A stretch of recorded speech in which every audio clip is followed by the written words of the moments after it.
안녕하십니까. 매일 아침 조간신문의 주요 기사를 딱딱 풀어서 해석해 드리는 조간딱풀 2월 22일 목요일에 인사드립니다. 아시안컵 축구 대회에서 불화를 겪었던 손흥민 선수와 이강인 선수가 런던에서 화해를 했다. 그래서 지금 화제가 되고 있죠. 자, 오늘은 또 다른 그 축구 선수 전직 국가대표 이천수 씨 이야기로 조간딱풀 시작하겠습니다. 조선일보 8면을 먼저 소개를 드리겠습니다. 조선일보의 단독 기사인데, 민주당 도왔던 이천수, 이번엔 원희룡 돕는다. 후원회장 맡아서 함께 선거운동을 하기로 했다. 이천수 전 국가대표 축구선수가 국민의힘 인천 계양을 후보로 나섰죠. 이재명 잡으러 간다. 돌멩이 치우러 간다. 민주 정치 발전을 가로막는 돌멩이를 치우겠다 이러면서 인천 계양을에 도전장을 낸 원희룡 전 국토부 장관의 후원회장을 맡았습니다. 후원회장을 맡아서 총선 때까지 50일 동안 적극 계양을에 가서 돕기로 했는데, 다른 여러 가지 예능 프로그램도 지금 출연을 하고 있죠. 그것도 다 접고 선거에 올인하겠다. 조선일보 통화에서 이천수 씨는 어릴 적에 괴산 이동으로 이사를 가서 축구를 처음 시작을 했다. 그 계양 그쪽에서. 그리고 국가대표 선수로 성장을 했기에 인천 계양을 고향으로 느끼고 각별한 애정이 있다. 그리고 국토교통부 장관까지 역임한 원희룡 후보의 능력과 경험이 계양을 제대로 발전시킬 것이라고 생각해서 지지하기로 결심했다. 원희룡 원장 오늘 아침 계산역 출근길 때 인사하는데 동행을 시작을 했습니다, 이미. 그리고 총선 유세 기간 마지막 날까지 캠페인을 함께 뛴다. 두 사람은 물론 인연이 전혀 없는 것이 아니죠. 2016년에 인연을 맺었는데, 이천수 씨가 그때 당시에 존폐 기로에 있던 제주여고 축구부를 격려차 방문했습니다. 그때 월드컵 4강 동료들과 같이. 근데 그때 제주도지사가 원희룡 전 장관이었죠. 그래서 서로 인사를 나눴고, 두 사람은 이후에도 유소년 축구 활성 방안을 지속적으로 논의하면서 인연을 이어갔다. 자, 그런데 인천시가 운영하는 인천 유나이티드 FC에서 2015년 현역 은퇴를 했습니다. 이천수 씨는 인천 유나이티드에서 현역 은퇴를 했고, 그리고 2020년까지도 인천 FC 전력 강화 실장을 역임을 했는데, 그 인천에서 계속 활동을 했기 때문에 지난번 2020년 총선에서는 인천 전역을 돌면서 민주당을 지원을 했다고 합니다. 민주당. 특히 계양을에서는 송영길, 그때 송영길이 계양에서 쭉 국회의원을 하다가 이재명에게 물려주고 떠났죠. 근데 2020년 거기서는 송영길 지원 유세를 했다. 그리고 박찬대 인천 연수갑, 허종식 인천 동미초을갑, 이 유세에도 참여해서 다 당선을 도왔다. 그런데 왜 그때 민주당 당선을 도왔느냐? 인천시장이 민주당 소속이었고, 인천 유나이티드 FC가 인천시의 지원을 받고 있어서 선거를 도왔다. 그런 설명을 하고 있습니다. 이번에 정당을 바꿔서 원희룡 전 장관을 지원하기로 했다. 그리고 이천수 씨는 지금껏 정치색이 없다고 자부하지만 오직 고향을 확 바꿔보고 싶다는 일념으로 원희룡 전 장관의 후원회장을 맡았다. 이런 이야기를 했습니다. 자, 그리고 오늘 아침 뉴스에는 이름이 생소한 한 사람이 지금 계속 나오고 있습니다. 이 국민의힘에서 비례 위성정당을 만들죠. 국민의 미래인데, 그러면 위성정당 당대표를 누가 맡을 것입니까? 제가 어제 조간딱풀 시간에 말씀을 드렸다시피, 그제 말씀을 드렸다시피, 한쪽 언론에서는 인요한 박사가 대표로 거론된다. 또 한쪽에서는 김예지 비대위원이 거론된다. 그런 예측이 나왔는데 다 틀렸습니다. 둘 다 틀렸습니다. 국민의힘 최고 선임 당직자가 위성정당의 당대표를 맡게 됐습니다. 자, 아시아투데이 인터넷판 기사입니다. 어제 저녁 늦게 나왔습니다. 국민의힘 위성정당 초대 당대표는 당직자 조철희 당직자 총무국장이 위성정당의 당 대표를 맡게 됐습니다. 그 이유가 있죠. 일단 이 국민의 미래 초대 당 대표의 조철이 국민의힘 총무국장이 내정된 것으로 확인이 됐는데 내일 중앙당사에서 창당대회를 열죠. 국민의힘 중앙당사에서 국민의 미래 창당대회를 열고 조철이 당대표, 현재 국민의힘 총무국장이 취임을 합니다.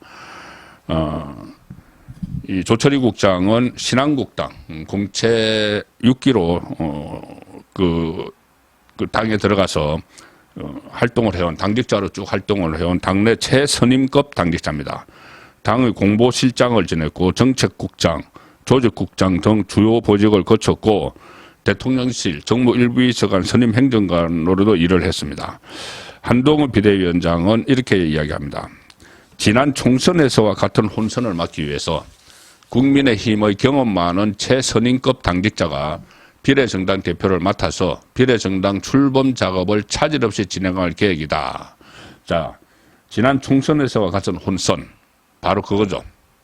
2020년에 그때도 처음으로 위성정당이 나왔는데 당시 미래통합당 한교안 대표가 이끌던 미래통합당은 위성정당 미래한국당을 만들었는데 그 대표의 한성교 사선 국회의원 출신 한성교 전 의원을 대표로 했고 또 그 공병호 공천관리위원장을 선임을 했는데 자 사선인 한성교 전 의원이 욕심을 냈습니다. 그때 한교안 전 대표는 정치를 잘 모를 때죠. 지금도 뭐 아직 그 국회의원을 한 적이 없는데 그때 영선.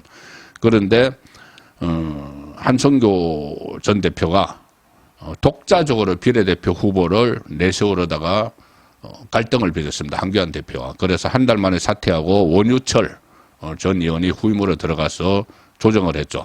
그때 이 한교안 전 대표와 상의 없이 한성교 미래한국당 대표가 위성정당 대표가 후보 40명을 이렇게 뽑았는데 비례대표 후보죠. 그리고 그 안에 40명 중에서 당선 가능성이 있는 20명, 앞순위 1번부터 20번까지의 자기 사람들을 다 넣었습니다. 자기가 뽑아가지고. 이 미래한국당과 서로 이야기를 해서 넣어야 돼. 미래통합당과 모당이죠, 모당. 논의를 해야 되는데 그렇지 않고 자기가 뽑은 사람들을 다 채워놓고 영입 인재, 미래통합당에서 영입한 인재는 한 명만 달라고 넣었죠. 그래서 독자 살림을 차릴 준비를 해서 그때 갈등을 겪었습니다. 그래서 한성교의 반란 이런 이야기가 있었는데 자 그런 일을 방지하기 위해서 중진 의원 아니면 중량감 있는 의원을 중량감 있는 임무를 하지 않았다는 겁니다. 한동훈 위원장은 이렇게 설명합니다.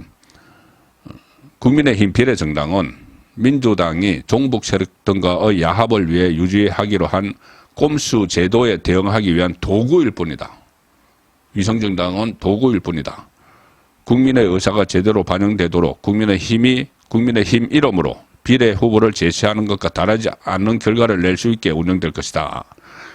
그러니까 이 비례 위성정당도 국민의힘 안에 들어가 있다는 것이죠. 국민의힘 안에 한 어떤 큰 부서의 하나로 이렇게 생각을 하는 겁니다. 이 정당 방위로 민주당이 만드는 위성정당에 대응하기 위한 도구다. 하나의 도구다. 그래서 당의 조직국에서 그 정무국장, 조직국장도 했던 정무국장을 최선임 당직자를 그쪽의 당 대표로 선임을 하게 된 거라는 이야기입니다. 그리고 또 이런 측면이 있습니다. 국민의 미래는 위성정당이지만 한동훈 위원장이 직접 선거운동에 나설 수 있습니다. 원래 다른 정당에 대해서 출마를 하는 사람은, 가령 A 정당에서 출마를 하는 사람은 B 정당에 대한 이 선거운동을 하지 못하죠. 그러니까 그러니까 국민의힘에서 출마하는 사람들은 국민의 미래, 위성정당을 위해서 선거운동을 하지 못합니다. 정당법에 그렇게 되어 있죠. 선거법에. 그런데 한동훈 위원장은 불출마를 했기 때문에, 출마하지 않기 때문에 이 위성정당에 대한 선거운동을 할 수가 있습니다. 그런데 지금 현재 상태에서 이재명은 인천 계양을에 출마를 하니까 이재명이 만드는 비례 위성정당에 대한 선거운동을 하지 못하죠. 자, 그렇기 때문에 라도 사실상 한동훈 위원장이 이 위성정당도 다 관리를 하기 위해서는 중량감 있는 인요한 이런 사람보다는 그 당직자, 최고참 당직자 정도가 딱 적당하다. 그렇게 볼 수도 있는 겁니다.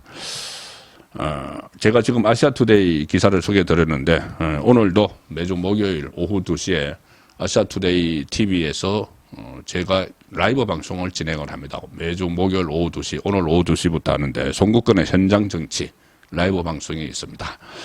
오늘도 김경국 전 국제신문 서울본부장을 초청해서 이 문제를 포함해서 지금 공천 파동이 일어나고 있는 민주당 이야기까지 깊숙한 얘기를 나눠보겠습니다. 많은 시청과 격려를 부탁드립니다. 자, 지금 한동훈 표 여당 공천 상당히 깔끔하게 진행되고 있다. 이런 그 평가가 나오고 있죠. 그런데 한 가지 지금 현역 국회의원들의 교체가 최소화됐다. 그 안정적이라는 데는 다 인정을 하지만은 공천 파동이 별로 없다. 뭐 약간씩의 잡음은 있지만 그건 어쩔 수 없는 것이고, 그런데 현역 물갈이가 좀 안 되고 있다. 이런 지적이 나오고 있습니다. 다만 이 지난번 2020년 총선 때 국민의힘 그때 당시 이 미래통합당은 지금 국민의힘 계열은 한 40%가 넘는 물갈이를 했고 민주당은 20% 약간 상회하는 물갈이를 했는데 물갈이 폭이 적었던 민주당이 완성을 했죠. 물갈이를 한 40% 했던 국민의힘은 참패를 했습니다. 자, 그래서 과연 물갈이가 많을수록 좋은 것이냐, 이 문제는 또 따로 따져봐야 되는 이야기입니다. 자, 일단 동아일보 정치면입니다. 문희만 현역 컷오프 4년 전에는 19명, 이번엔 3, 4명 그칠 듯. 그래서 공간위가 현역 하위 10% 개별 통보를 했는데, 그런데 지역구를 험지로 옮기면 컷오프에서 제외한다. 그러니까 가령 예를 들어서 컷오프 대상이라도 꼭 그 사람이라는 게 아니고 컷오프 대상이라도 예를 들어서 지역구를 조정하는 사람이 있어요. 재배치된 사람이 있죠. 김태호, 서병수, 조혜진, 박진 이런 사람들 중에서 만약에 누가 컷오프 대상에 가 있었어도 지역구를 옮겼으면은 그것은 제외해 준다는 겁니다. 컷오프 대상이 아니게 된다는 겁니다. 그리고 그렇게 되면 컷오프 대상 원래 7명이었는데 10% 7명이었는데 더 줄어들 수가 있죠. 그래서 특검법, 고려 물갈이 지연 간척도 나온다. 이게 뭐냐면은 민주당이 29일 열리는 본회의에서 특검법, 김건희 특검법, 50억 클럽 특검법을 재표결을 추진을 할 수가 있습니다. 지금 낙천자가 나오기 때문에 이 공천에서 떨어진 사람들이 국민의힘에서 좀 반란표를 던져서 특검법이 가결될 수 있다. 또 이런 희망을 가지면은 그때 29일 날 본회의가 예정되어 있으니까 그때 상정을 할 수가 있죠. 그러면은 국민의힘 입장에서는 거기에 대응하기 위해서 그때까지 현역 의원 컷오프를 안 해야 됩니다. 그래야지 이 반란표를 최소화할 수가 있는 것이죠. 그 상황을 지금 설명을 하고 있습니다. 여당에서는 지금 너무 현역이 너무 많이 잔류한다 이렇게 이야기하지 말고 좀 더 상황을 봐야 된다는 겁니다. 이런 이야기죠. 현역 물갈이 폭이 적다는 지적이 있지만 컷오프 대상자도 아직 남아있고 하위 30% 동일 지역구 3선 이상 감산점 부분이 남아있어서 경선 최종 결과까지 봐달라. 지금 경선을 벌이고 있는 현역 의원들이 있기 때문에 그 현역 의원들 중에서 감산이 되는 사람들이 많습니다. 그렇기 때문에 동일 지역구 3선 이상 출마한 이런 사람들, 그래서 그 사람들이 탈락할 수도 있다. 그러니 교체 폭은 좀 더 이사지 확인이 된다. 이 이야기입니다. 물론 인지도 높은 현역 의원이 경선에서는 유리하게 작용을 하죠. 다만 이제 감산폭 그리고 정치 신인에게는 가산점이 있기 때문에 그 결과를 봐야지 최종적으로 물갈이를 알 수가 있습니다. 지금 민주당 공천은 완전 난장판 그 자체죠. 오늘도 뭐 여러 가지 이야기들을 오늘 하루도 쏟아질 텐데 일단 중앙일보와 동아일보 일면 기사입니다. 일면 기사를 같이 보여드리겠습니다. 동아일보는 민주당 전 총리들도 이재명 비명 공천 학살 정면 비판, 김부겸, 정세균 국민 지지 못 얻을 것 이야기했고, 중앙일보는 비명 행사 반발 확산, 벼랑 끝 몰린 이재명 리더십, 비명 행사는 비명계가 잇따라서 공천에서 배제된다는 이야기입니다. 어제 의원총회가 있었는데 여론조사 방식에 불만을 품은 의원들이 상당히 비판을 했고, 당내에서는 또 이 두 전직 대통령, 전직 국무총리입니다. 죄송합니다. 김부겸, 정세균 이 두 사람이 어제 지금 상황을 바로잡지 않으면은 내가 우리들이 공동선대위원장에 들어가지 않겠다 이렇게 이야기했죠. 그런데 그렇게 되니까 그러면 이재명 쪽에서는 그렇게 하시든지 이 상황입니다. 마음대로 하시라. 이렇게 방치를 하는 그런 상황이고, 그 과정에서 대신 이해찬이 선대위원장, 원래는 김부겸, 정세균 전직 총리 공동선대위원장을 제안을 했었고 두 사람도 거의 오케이를 했죠. 그런데 두 사람이 이 공천 파동에 대해서 바로 잡아라, 그렇지 않으면 우리 못하겠다고 하니까 이재명 쪽에서는 그렇게 하시든지, 그러면 우리 이해찬 있어, 이해찬 선대위원장도 검토를 하고 있다, 이런 이야기까지 들리면서 오늘 하루도 어수선할 것 같습니다. 자, 이런 민주당이 또 하나 지금 대형 사고를 치고 있습니다. 대형 사고. 조선일보가 이 문제를 아주 심각하게 다루는데, 자, 일면 톡 기사와 정치면 기사. 일면 톡은 친북파 국회 입성, 민주당이 보증 썼다. 민주당 주도 야권 연대 합의 파문. 더불어민주당이 주도한 야권의 비례대표 지역구 선거연대 협상 결과가 어제 발표가 됐죠.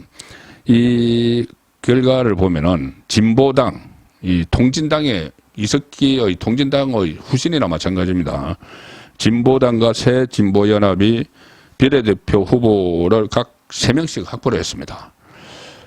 진보당은 2014년 헌법재판소가 폭력혁명으로 북한식 사회주의 실현을 목적으로 한 위헌정당이다 이렇게 하면서 해산 명령을 내렸던 그 통합진보당, 이석기의 통합진보당의 후신입니다. 이 사람들과 지금 연대를 해서 한 3명 정도가 국회에 들어갈 수 있는, 얼마 전에 여기 당 소속 국회의원이 윤석열 대통령의 행사장에서 막 소동을 벌인 그 정당이죠. 그리고 이 선거연대에 참여한 광우병 집회, 천안함, 계담, 살포 전력이 있는 시민단체들의 추천을 받은 4명도 비례대표 후보로 나서게 됩니다. 어제 이 민주당과 진보당, 새진보연합이 선거연합 합의문을 발표를 했는데, 이번 총선에서 민주당, 진보당은 현재 민주당 현역 의원이 있는 울산 북구 지역구 후보를 진보당 후보로 단일화하고 진보당 후보가 대신 나간다는 겁니다. 진보당과 새진보연합은 각각 비례대표 후보를 3명씩을 낸다. 그리고 시민사회 대표인 연합정치시민회의라는 데서 비례대표 후보를 4명 낸다. 그리고 민주당의 나머지 비례대표 후보 20명을 내서 비례대표 후보 총 30명을 내는 위성정당 민주개혁진보연합이라는 것을 다음 달 3월 3일 창당하기로 했습니다. 박홍근 민주당 적 대표죠. 박홍근은 이렇게 이야기합니다. 현실적으로 20번까지 당선 가능성이 있다. 그러면 비례 20번 안에 민주당 10명, 진보당 3명, 새진보연합 3명, 시민단체 4명을 당선권에 배치를 하겠다는 겁니다. 자, 이렇게 되면은 통진당의 역대 최다 의석 13석을 안겨줬던 2012년 총선 야권 연대보다 더 급진적이고 왼쪽으로 기울어진 연대라는 평가가 나오고 있습니다. 지금 민주당이 금배지를 달아준 진보당과 새진보연합은 축제 분위기다.